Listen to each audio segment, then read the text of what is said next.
Oke, sahabat sekalian, Assalamualaikum warahmatullahi wabarakatuh.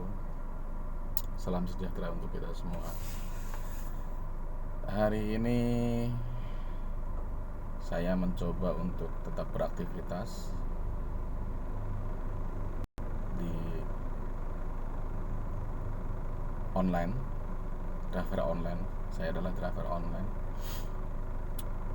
Di tengah-tengah gelisahnya orang yang terkena dampak wabah corona, ya kan.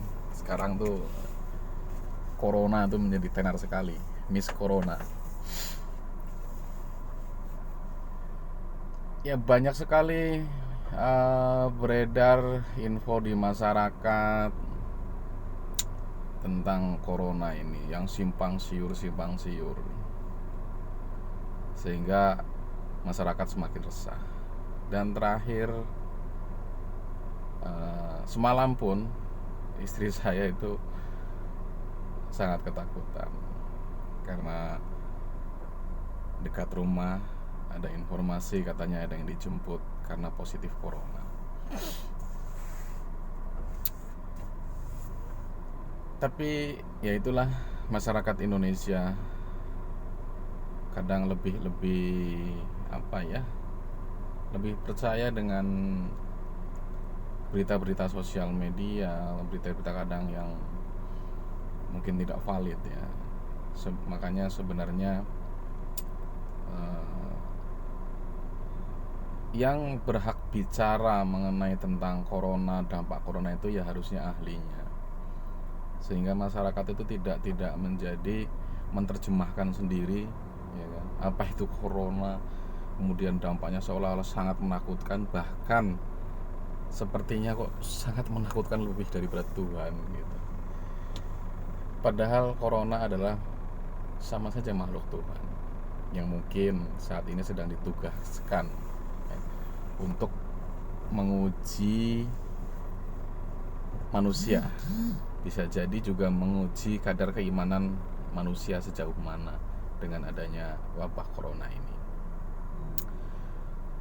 Namun yang perlu diketahui, setelah saya baca artikel-artikel dari para ahli, ya kan, baca video-videonya dari ahli-ahli pervirusan, sebenarnya virus corona ini, ya saya nggak mau mengulas apa ya, mengulas terlalu jauh karena saya bukan ahlinya. Saya hanya mengutip dari para ahli bahwa virus corona ini sebenarnya sama dengan virus-virus yang lain, yang sebenarnya dia tidak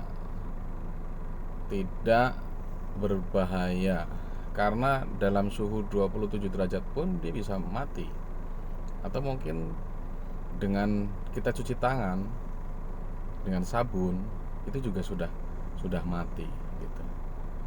Nah, dalam ajaran Islam, karena saya sebagai seorang muslim, itu sebenarnya kan kita sudah diajarkan untuk hidup bersih.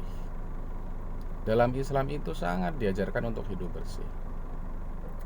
Kita mau makan pun harus cuci tangan.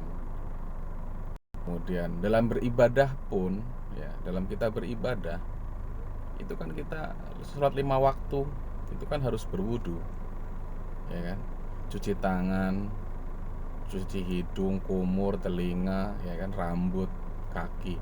Itu salah satu ajaran Islam tuh seperti itu. Bahkan dikatakan bahwa kebersihan adalah sebagian daripada iman. Sebenarnya kalau kita bisa seperti itu, selalu menjaga kebersihan, itu penyebaran virus itu mungkin akan berkurang ya. Dan sekarang ini yang menjadi sangat lucu dan aneh, menurut saya ya, menurut saya lucu dan aneh, itu orang tidak boleh apa, ke masjid, ya kan, ataupun tempat ibadah lainnya dengan alasan di situ berkumpul banyak orang. Kalau menurut pemikiran saya, tidak usahlah kita dilarang-larang untuk ke tempat beribadah. Kenapa? Karena saya baca berita di TV, entah benar atau tidak ya, ketika di Wuhan terjadi bencana corona, itu di sana menurut berita itu bahwa umat Islam yang sering menjaga wudhunya itu eh, jauh dari tertularnya virus corona. Makanya ketika di Indonesia terjadi apa, banyak tertular virus corona, kok anehnya itu orang-orang malah dilarang beribadah di masjid, di gereja, bahkan ya tempat-tempat berkumpul majelis taklim tidak boleh, itu dilarang. Menjadi sangat aneh menurut saya. Kenapa? Tempat ibadah itu kan tempat kita menyembah Tuhan. Yang menyembuhkan segala macam penyakit itu Tuhan. Gitu. Ya, dengan ikhtiar manusia tentunya gitu. Oke lah, kita mungkin untuk sementara waktu beribadah di rumah gitu ya. Tapi itu sebaiknya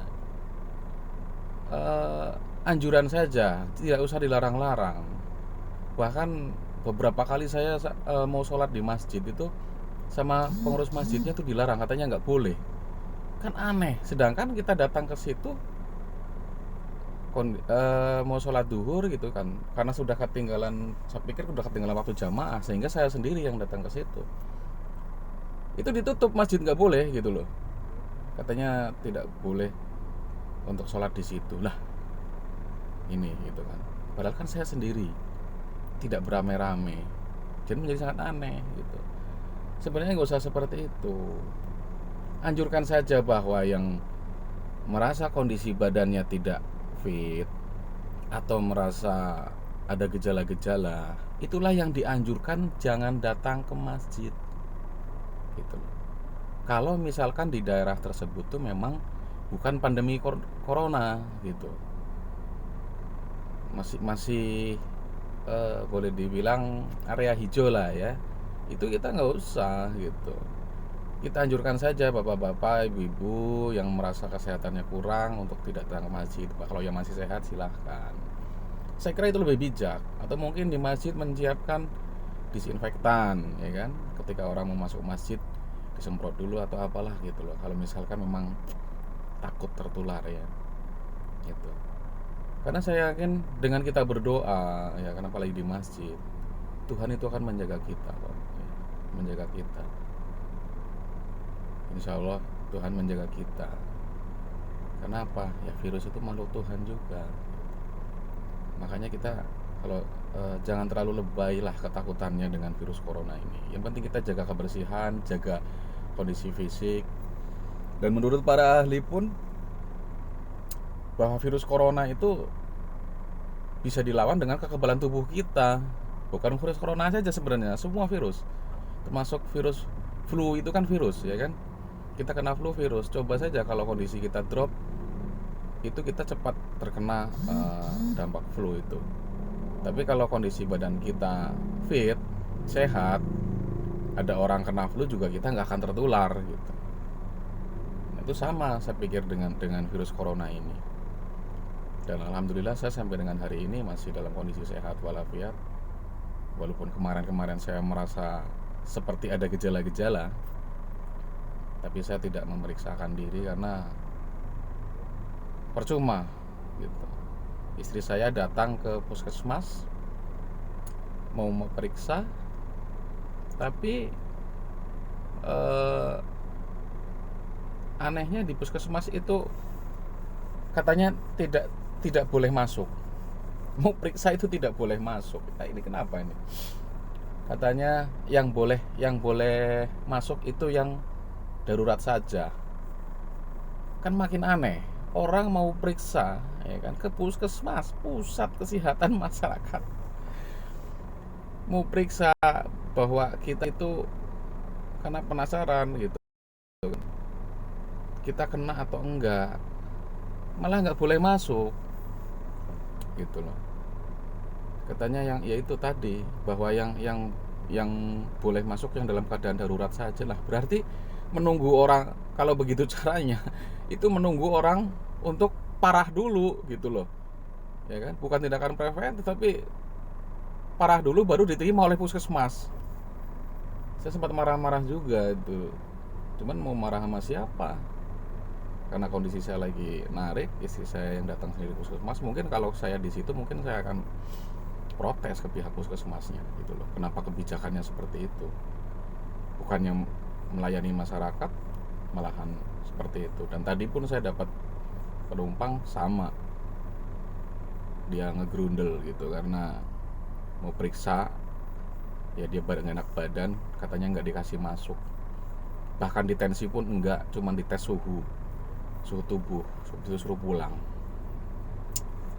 Nah, kebijakan-kebijakan seperti itulah yang kadang terasa aneh sekarang ini gitu.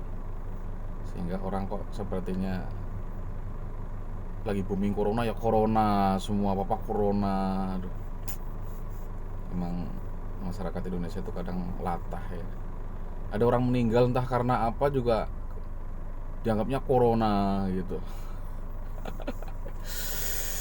Lucu ya.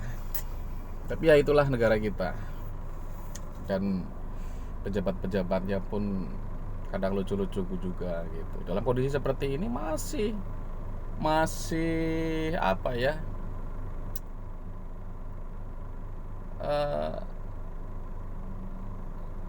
saya bilang masih lucu-lucuan. Yang satu menyatakan ini sudah darurat, yang satu menyatakan bahwa nggak ada masalah, nggak apa-apa, nggak ada yang tertular gitu. Giliran sudah kejadian baru semua heboh, semuanya akhirnya ramai, sampai ada yang katanya menyalahkan orang miskin lah sebagai penular lah sebagainya. Ya itulah yang bikin menjadi semakin simpang siur. Sebenarnya ketika awal-awal mulai ada pengumuman yang positif ataupun yang mungkin dalam pengawasan dari awal ya, ketika baru Jakarta saja misalkan, sebenarnya langsung dilakukan kebijakan lockdown atau entah apalah namanya, yang intinya mengkarantina DKI Jakarta supaya tidak ada pergerakan manusia dari DKI keluar DKI. Itu mungkin akan jauh lebih cepat penanganannya dan biayanya lebih murah. Karena apa? Kalau misalkan mau di lockdown atau di karantina, ya, pemerintah kan hanya mengeluarkan biaya untuk memenuhi kebutuhan logistik kan hanya untuk wilayah yang dikarantina saja, DKI Jakarta saja. Gitu. Dibatasin, benar-benar dibatasin, tutup total pokoknya, tidak usah keluar masuk DKI selama 14 hari. Saya kira virus itu nggak akan menyebar kemana-mana. Nah sekarang sudah menyebar kemana-mana, baru mau dilakukan kebijakan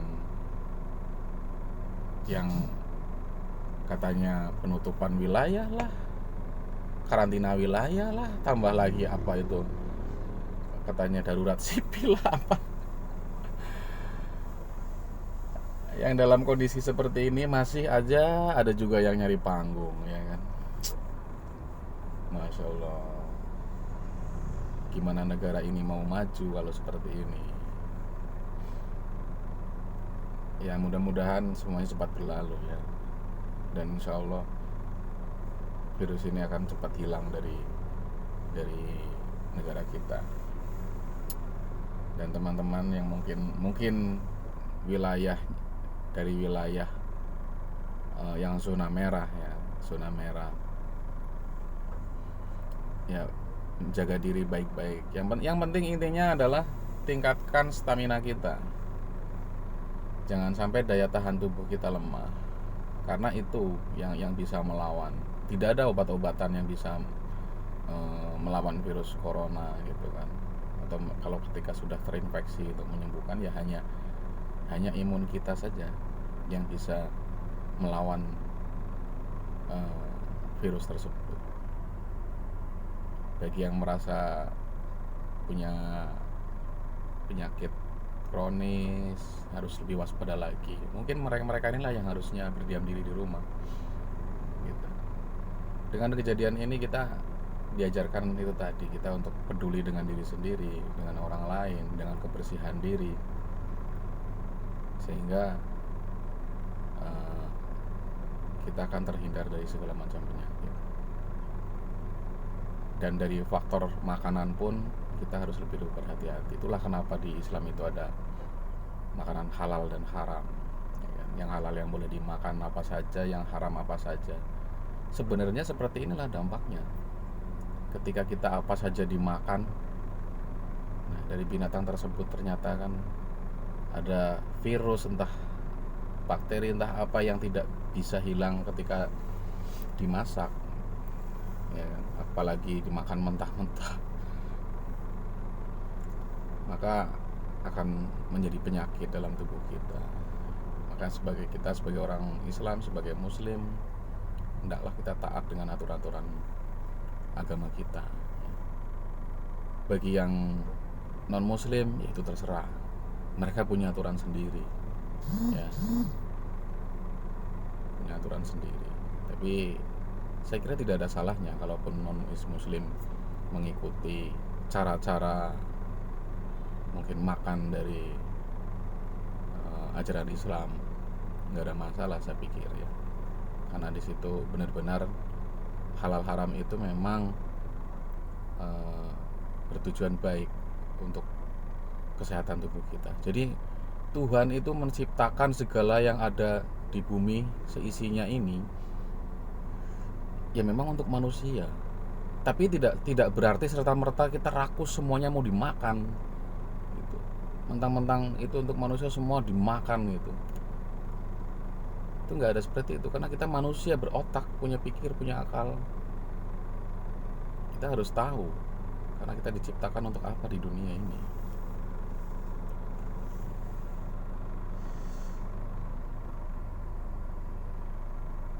Saya kira sih tidak akan ngelantur terlalu jauh. Saya cuman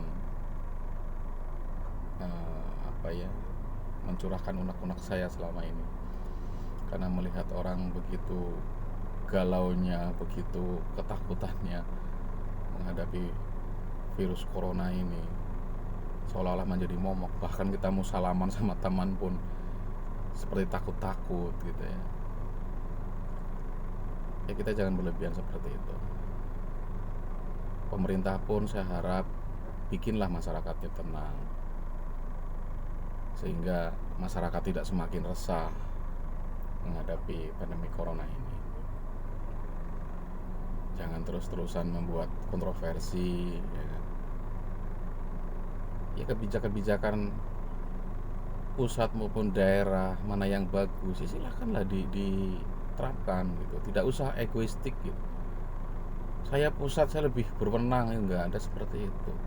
Daerah pun punya masukan dan bagus, bisa dilaksanakan secara nasional. Jadi enggak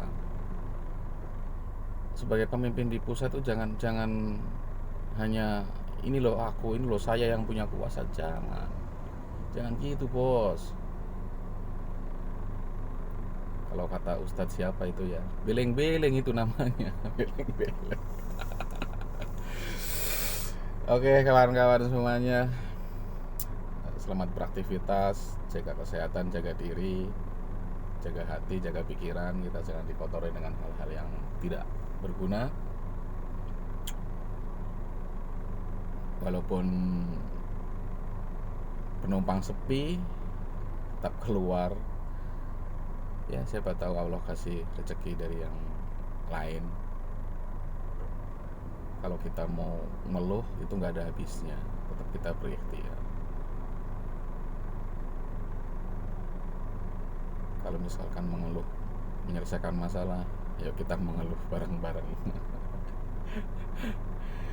Tapi mengeluh tidak akan menyelesaikan masalah. Yang penting tetap berikhtiar, berusaha, berdoa.